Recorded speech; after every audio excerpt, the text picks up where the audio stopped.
Okay, buddy, just a couple questions with the roster. First of all, do you bring back Almonte today? And if so, what's the corresponding move? Justin Lawrence. Okay, all right. And where do things stand with CJ Cron after the last couple of days of being out of the lineup? Still a little sore. The lower back situation still sore, incrementally improving, but still sore. Okay, and how about tomorrow? Do you have a starter for tomorrow yet? Yes. And who is Antonio Sensatello. Okay, so I guess everything checked out well with the leg. Are there concerns? I think there was a hamstring in spring, then a groin during the regular year. Were there concerns about that, or do you have to do things to modify his workload between starts? No concerns. He's fine. Okay, and as far as he's concerned in the throwing and in the sim game, what did you see from him as far as the quality of the pitches and things that he's been working on? He didn't throw a sim game. He threw a couple side sessions, and he threw the ball well. Okay, all right. Thank you very much, buddy. You're welcome, Tom. Wait, I've got one more for you. Yeah, go ahead. You got a couple more. I wanted to go back to the Nunez at bat yesterday. I know that, or at least I should say the double. He's a good fastball hitter, but it looked like he picked out a good breaking pitch to hit there. Have you seen improvement in that area as far as patience for breaking and off-speed pitches? Well, I think that's that's what Dom is, continues to work on is, the soft stuff and the soft stuff away from him or pitches away. That's the thing that, Dom and the hitting coaches are working towards, more consistency with those two things. And there's going to, hopefully be incremental improvement as each month goes by. These things don't happen overnight.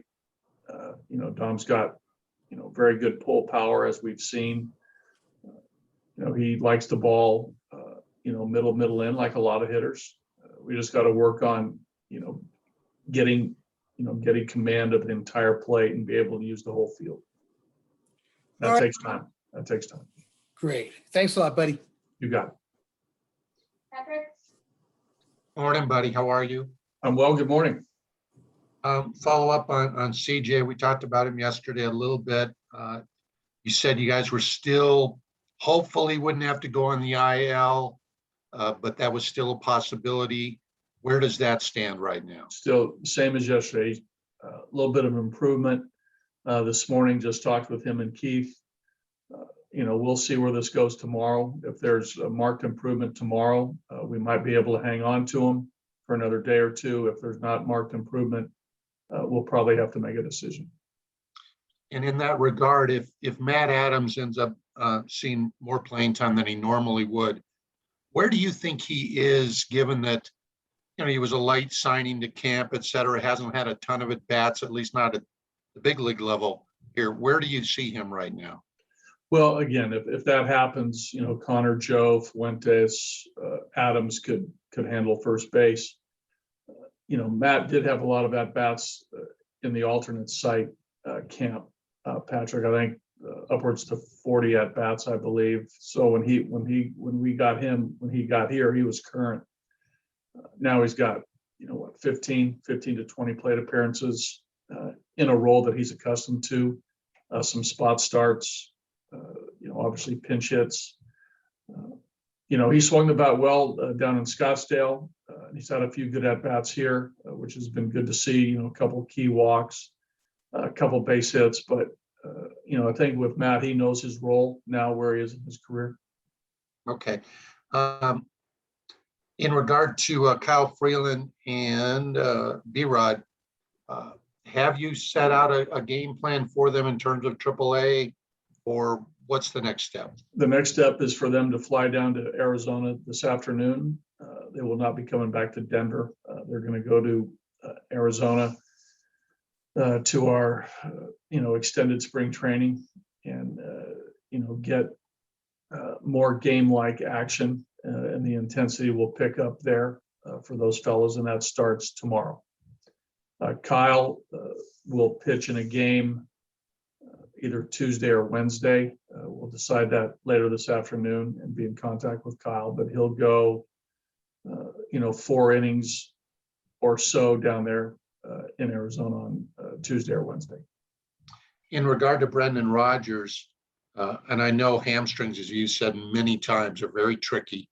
When he originally strained that hamstring in spring training, you guys were hopeful, emphasis on hopeful. It might be about a month or so.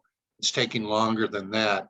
Are you surprised, or when it comes to hamstrings, are you never surprised on how long the rehab might take? I can't remember Patrick saying a month or so. I think he did it. I think middle of maybe you March? said at least a month. Maybe that's what you said. Yeah, at least a month. Yeah, because those I think we want to really make sure, in this scenario, because it happened last year in alternate camp, happened again this spring. So we really want to make sure that the strength and the confidence, him being able to play a game, we're taking this, very measured, and the workload the last 3 weeks has been increasing and building to the point now where he's going to start playing games this week in Arizona. So that's a good sign. So I think we really wanted to make sure that we had this truly under control and not to rush Brendan. Yeah, the last thing you want is him going out there with that in the back of his mind, right? No doubt. Yeah, he's got to feel total confidence that he's back at 100%, and he's starting, and he feels that now. So we're gonna start playing him. That's excellent news. Hey, we were talking to Matt Adams before we were on with you about his nickname, Big City. And he told us a fun story about how it evolved. You've been around this game a long time. You love baseball. Give me three of your favorite baseball nicknames. Ooh, put me on the spot.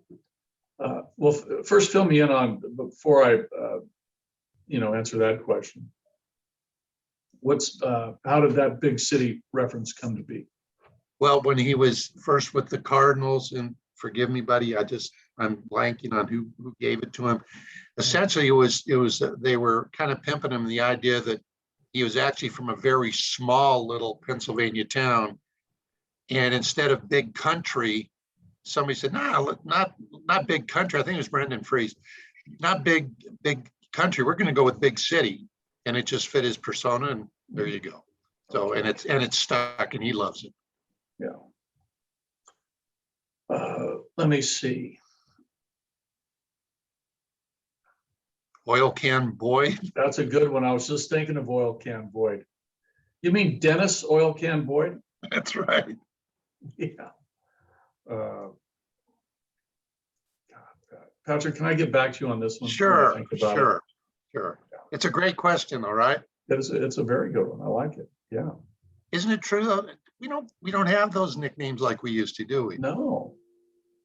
It's a bummer. Yeah. Okay, thanks, buddy. All right. Danielle. Hi, buddy. Not as fun of a question as Patrick, but how is Carlos Estevez doing? He's improving, Danielle, to the point where, we hope to put a ball in his hand here in a couple days. It got him pretty good. Finger was troublesome. It was sore.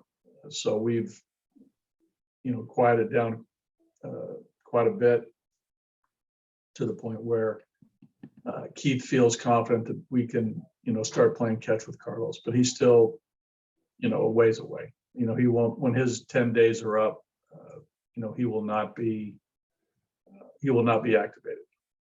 Okay. It'll be sometime after that.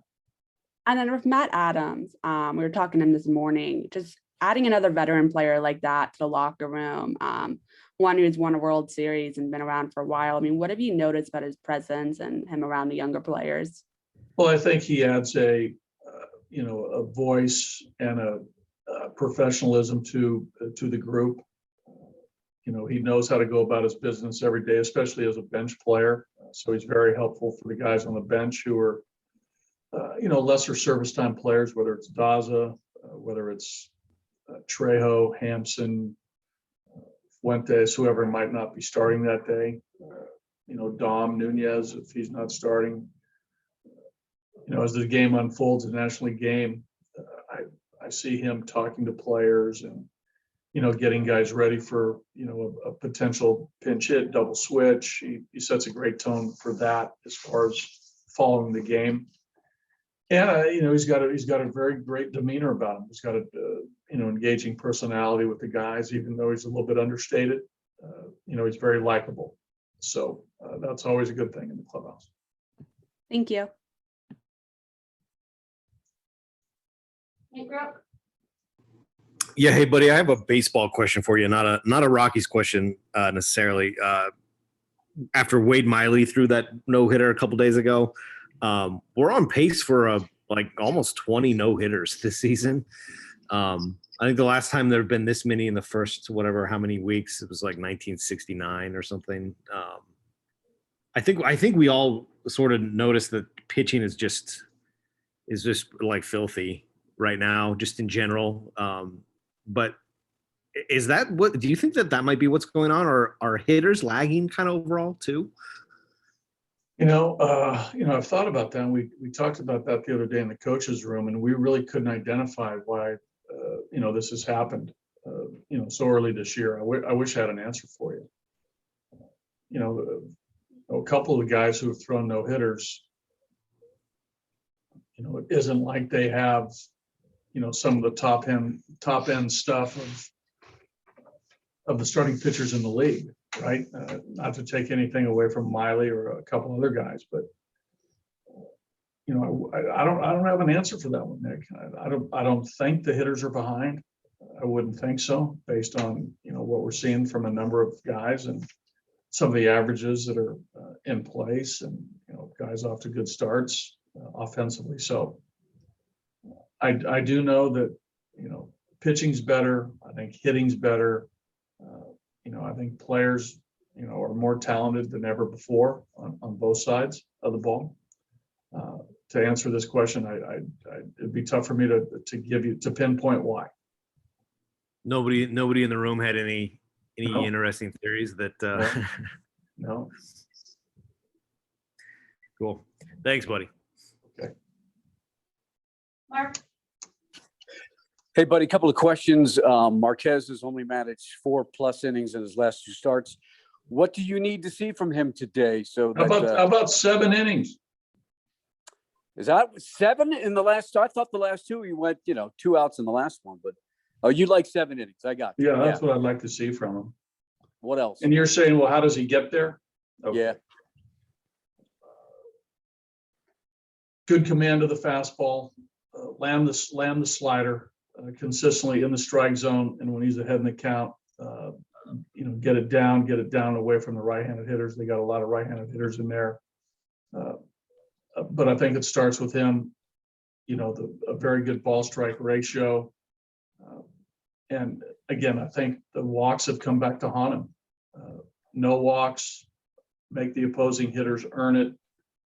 He's got good stuff, attack, get the fastball, middle in, middle away, to your head, make a pitch, get the breaking ball in there. One other thing, Keith Hernandez goes into the Cards Hall of Fame this year. Finally, I think he ended his career in Cleveland with you, and you obviously have been around Keith. Give me something on Keith Hernandez. You're correct. I didn't know he's being honored today here at the ballpark. No, they finished their I don't know how they do their voting, but they voted him in as of this week. So he's going in August 21st with the guys that didn't go in last year. Do you know his nickname? I don't. I should. Mex. That's right. Oh, You had a mustache. And you're just like correct. it. We did play together in Cleveland in 1988. He came over to the Tribe for his final year. Really enjoyed Mex. I think the thing that stood out about Mex is he really, really knew the game. He was a smart player. Actually, maybe one of the smartest players I've played with. And even though I was with him only 1 year, I think he really understood baseball. He had a great instinct for the game. He was loose. He was fun. Very good crossword puzzle person. Great defender. He came at a time when, first basemans, were really thought of as, big burly. He had to have power. He had to do homers. You didn't have to be a defender, but Keith sort of turned that narrative a little bit and became a guy that other first basemen followed. Mark Grace comes to mind, but he was extremely witty as a person, great sense of humor, well read, good fellow. I like Max. Thanks, buddy. Okay. Last season, Thomas. Yeah, buddy, I needed to circle back, but first I wanted to follow up something that Nick asked. Last time that the batting average in the majors was so low was right around 1969 when they lowered the mound, and within 4 years we had a DH in the American League. Has it reached a point where we really need some rules changes to kind of pep the offense back up? Well, we've talked about that as an industry, and we'll see where it goes. I think a lot of these discussions, will have to continue to take place. We'll have to really make sure if we do anything drastic, it's the right thing to do. But I think the DH in the National League is probably coming, Thomas. I would think that's going to happen. Some of the other things that we've talked about, some drastic measures that are going to actually take place in the Atlantic League, I believe, or an independent league this summer.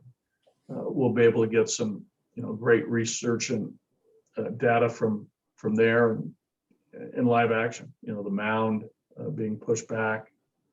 I think the bases are being enlarged. So there's a number of things that are going to be tried in professional baseball this summer. That we'll keep an eye on to see how that goes. But I think the creativity and the thought of improving some parts of the game is good. I think it's great when we're talking about these things and not being stagnant. But there's still, again, on the opposite side of that, there's still a beauty to this game the way it is for me. But I'm also about being progressive as well. So I enjoy the discussions that we're going through, and these are all behind the scenes. And I think the public and the media are aware of a number of them, but a lot of people are talking about a lot of different things. All right, and I wanted to make sure, because you don't have the short seasons this year, who is in extended spring training right now? Who is left back there? Well, there's a lot of younger players who are back there. There are some players who are injured, and some players who didn't make rosters, but we need them for depth. Okay. A lot of guys are younger players.